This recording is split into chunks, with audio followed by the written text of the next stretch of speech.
Assalamualaikum semuanya, jumpa lagi di video kita. Nah, setelah kesibukan hari H kemarin ya, hari ini adalah hari terakhir anak-anak di Sumeneb atau di rumah.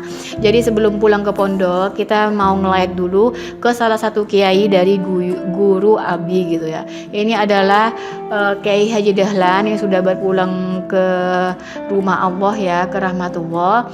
Jadi sekalian kita ngelayat sebelum anak-anak pulang ke Gresik.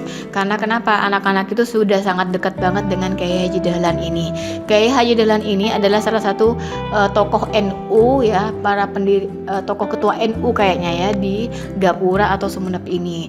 Jadi kita ngelayat sekaligus berpamitan untuk ke keluarga Kiai Haji Dahlan. Dan ini adalah istri beliau dan ini adalah suasana di rumah duka. Ayo cepet mamnya habis. Ayo.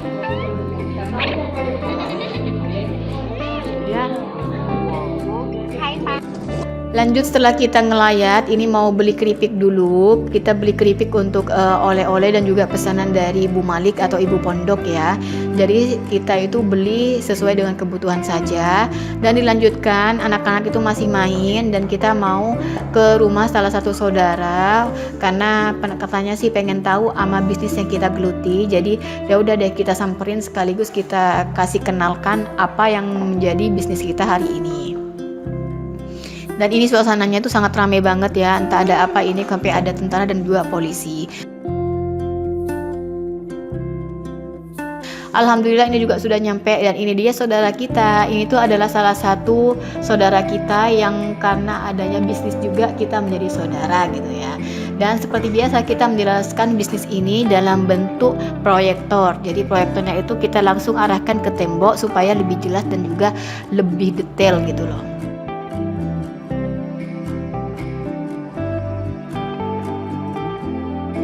Kalau boleh dibilang ini tuh adalah orang lain ya, orang lain bukan keluarga, tapi karena adanya bisnis kita yang lama itu menjadikan kita itu yang awalnya hanya orang lain dan juga hanya sebagai apa ya, sebagai penjual biasa, teman bisnis biasa, menjadi satu hubungan yaitu sebuah keluarga. Kita sama keluarga dia itu sangat benar-benar erat gitu loh ya.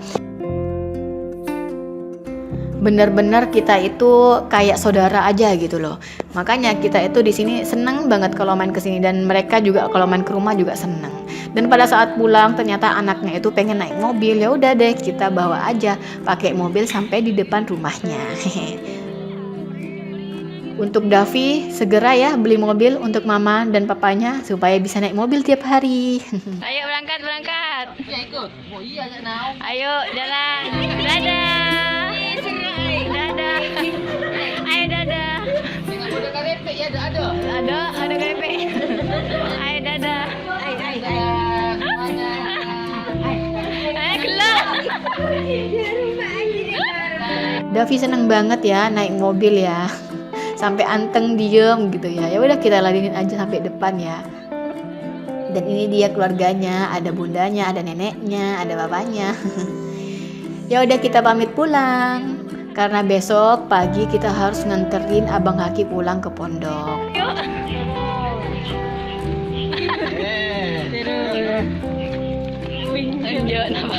Ngarte. Dadah Davi, sampai jumpa.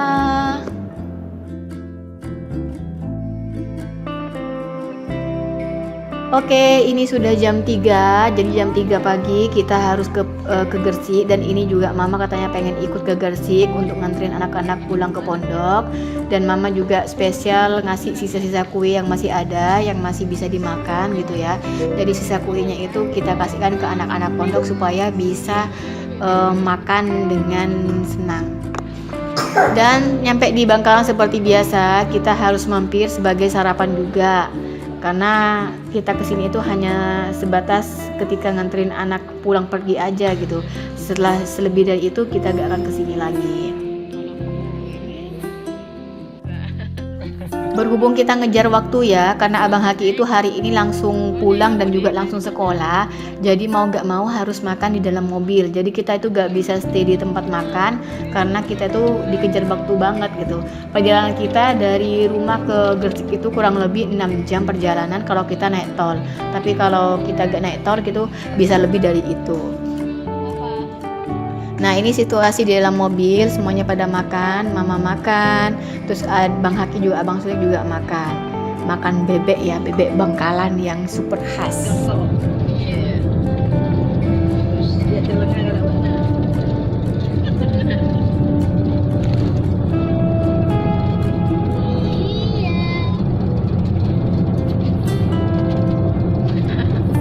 Untuk adik Via masih tidur ya, karena ini pagi banget, jadi kita berangkatnya jam 3, ini kurang lebih jam 6-an gitu. Dan masih ada beberapa jam lagi perjalanan menuju ke Gresik. Dek. Makan dalam mobil. Makan apa ini? Bebek. Aduh, bebek kok saya buka ki? Tabuk bawah mana ki?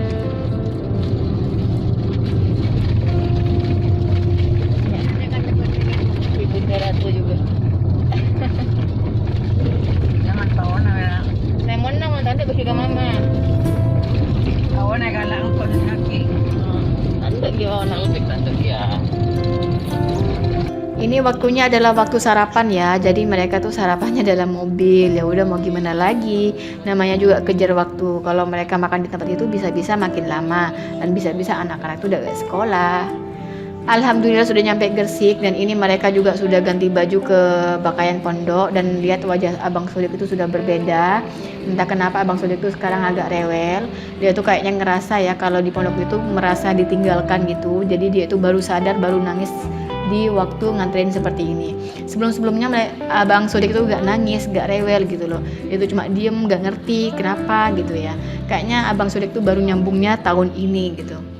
Dan untuk mama itu memang gak tega ngelepas cucu-cucunya itu ke pondok. Jadi mama itu gak ikut masuk ke pondok. Makanya anak-anak itu salimnya di depan masjid sini.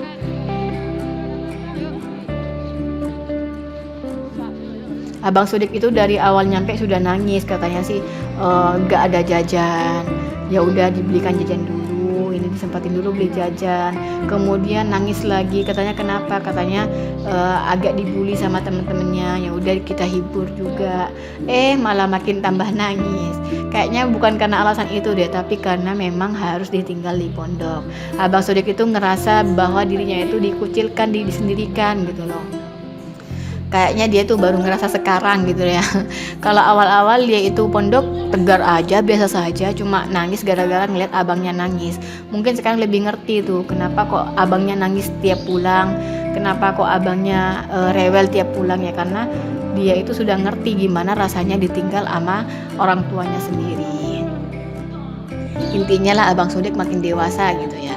Kalau anak sudah makin dewasa, makin ngerti, pasti kayak gitulah responnya. Ya inilah salah satu ujian untuk orang tua sebagai orang tua yang memondokkan anak ya. Ujiannya tuh di situ. Sebagai orang tua kita harus memanage hati dan juga tingkah kita kepada anak. Karena walau bagaimanapun anak itu sudah mau mondok, sudah dengan sukarela mondok, walaupun dia gak tahu resiko untuk ditinggalkannya seperti itu gitu loh.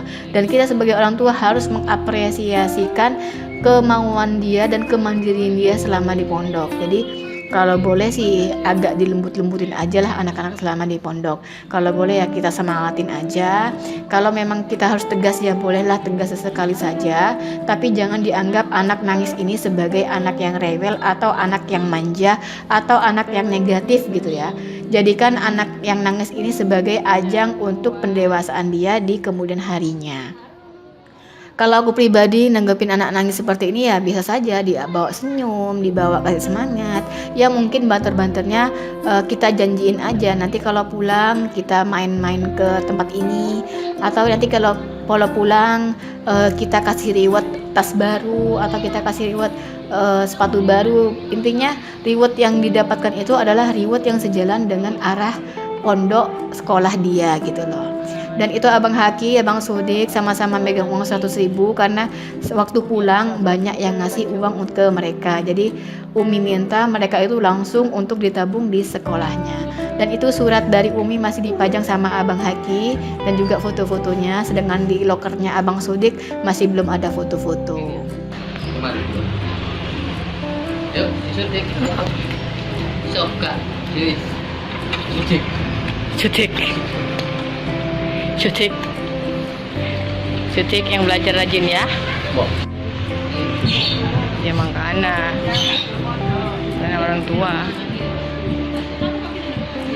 Ayo berangkat. Hah?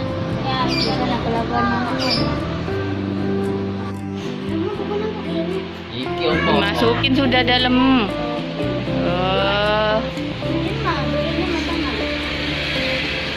Salah satu trik kita supaya anak itu gak nangisnya terlalu lama yaitu ketika kita mengantarkan anak, pas banget kondisinya ketika anak sudah harus sekolah.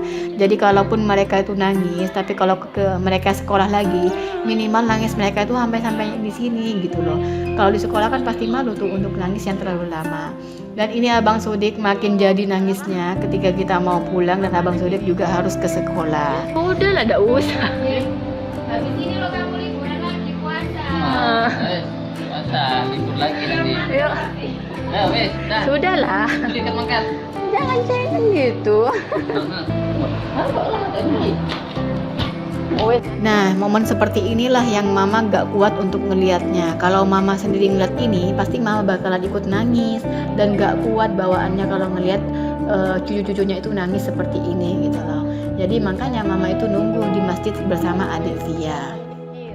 Nah, kita sebagai orang tua ya wajib dah untuk memotivasi anak-anak kita supaya makin semangat dan makin percaya diri gitu ya. Ya namanya juga cobaan untuk orang tua yang memondokkan anak yang seperti ini. Mau gak mau kita harus lewati itu, dan mau gak mau di usia manapun pasti akan ada tangisan untuk anak pondok. Ayo. Yang lain itu kelas 3 masih belum masuk 4. Coba dengerin nah. Kamu sama udah kelas telok ki euy. Aku nak selok, masuk nak ada. Yang masuk nak ada. Karena pintar bulu nada bang masuk. Udah dikunci tuh. Tuh, kunci. Mana kuncinya? Bawa, ini. Bawa, ini mana?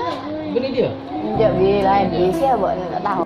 Nah, dari saking nangisnya, saking gak fokusnya, dia itu ngegembok kuncinya itu bukan di tempat kuncinya. Jadi kunci yang kosong malah dia gembok gitu loh. Ya udah, Umi bilang sudah bang, bener bang, udah bang. Jadi Umi maklumin aja gitu kondisi Abang Sodik yang seperti itu. Sabar. Loh, itu bisa dibuka sama depannya. Dia lagi ada sebut video. Bisa. Itu pada bibok. Nah, buat yang lambat nyambung ya. Iya, satunya nyambung. Abang Haki sudah kelas 5 SD, bentar lagi masuk ke kelas 6 SD, bentar lagi pindah ke Pondok Kulon. Sedangkan Abang Sodik masih kelas 4 dan juga akan nyusul seperti abangnya juga. Oke, salim ya abang, sehat-sehat selalu, belajar yang semangat. Nah, ketika kondisi seperti inilah sebenarnya itu nggak kuat untuk ngelihat anak-anak nangis gitu ya. Tapi mau gimana lagi, kita tuh sebagai orang tua tuh harus tegar dan harus bisa menahan tangis kita depan anak-anak. Kalau boleh memang harus nangis, ya nangisnya itu di belakang aja setelah anak-anak berangkat. Sepatunya cecer. Nih.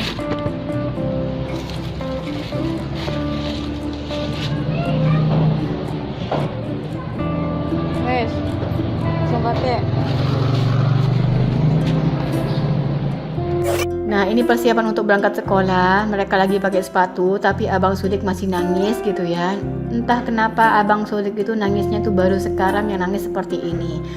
Sebelum-sebelumnya Abang Sodik dianterin tuh cuma diem, senyum aja, selesai gitu aja. Katanya sih nangis juga, cuman gara-gara ngeliat abangnya yang nangis. Sekarang adiknya yang nangis, abangnya yang nggak nangis. Ya udahlah, mau gimana lagi ya. Insya Allah nanti kalau sudah nyampe di sekolah pasti bakalan ceria lagi. Hati-hati ya Bang Sodik. Setelah kita nganterin abang, kita lanjut ke masjid lagi, dan itu mama lagi istirahat ya. Capek perjalanan dari jam 3 pagi. Di sini sekarang jam 8-an gitu. Kurang lebih jam 8, kita istirahat sebentar, lanjut kita akan balik pulang. Dan di sini aku cerita dikit tentang kondisi Sodik gimana, Bang Sodik gimana, dan mama benar-benar gak tega katanya. Sampai nangis sendiri katanya di masjid. Namanya juga seorang nenek ya, ke cucunya ya, pasti bakal lebih sayang. Alhamdulillah kita sudah pulang, dan ini mama lagi kecapean ya. lagi tidur di mobil dan adik Via seperti biasa tidurnya di belakang. Dan terima kasih yang sudah menonton video ini, semoga bermanfaat. Dan ini ada salah satu pucuk surat yang ditemukan di baju pondok Abang Haki, yaitu ada satu pesan yang dipesankan kepada salah satu orang tua temennya. Ya ternyata pesannya anak pondok itu seperti ini ya. Lucu banget ya, mandiri banget gitu loh. Wassalamualaikum warahmatullahi wabarakatuh. Sampai jumpa di video selanjutnya ya. Terima kasih.